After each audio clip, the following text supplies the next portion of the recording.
Hi friends, good morning. So இன்றைக்கி நம்ம வீட்டில் சண்டே ஸ்பெஷல் வந்து மட்டன் தான்.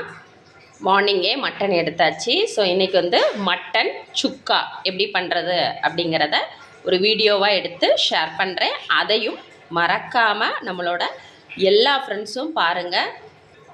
மட்டன் சுக்கா, அது கூட வந்து தேங்காய் பால் ரசம், அதுதான் இன்றைக்கி நம்ம வீட்டில் நான் ப்ரிப்பேர் பண்ண போகிறேன். ஸோ மட்டன் பார்த்திங்களா, எல்லாமே இருக்குது. இங்கே பாருங்கள், ஈரல், கொழுப்பு, இந்த பாருங்க நுரையீரல், பார்த்தீங்களா, இது வந்து நுரையீரல். நுரையீரல் எனக்கு பிடிக்காது பாருங்க, வழுக்கு வழுக்கு வழுக்குன்னு இருக்கும் பாருங்க, நல்லாவே இருக்காது. ஈரல் இங்கே பார்த்தீங்களா. ஸோ இதெல்லாம் போட்டு சூப்பராக ஒரு சுக்கா எப்படி ரெடி பண்ணுறதுன்னு பார்க்கலாம். உங்கள் வீட்டில் சண்டே ஸ்பெஷல் என்ன அப்படிங்கிறதையும் நம்ம கூட கமெண்ட்டில் ஷேர் பண்ணுங்கள். பாய்.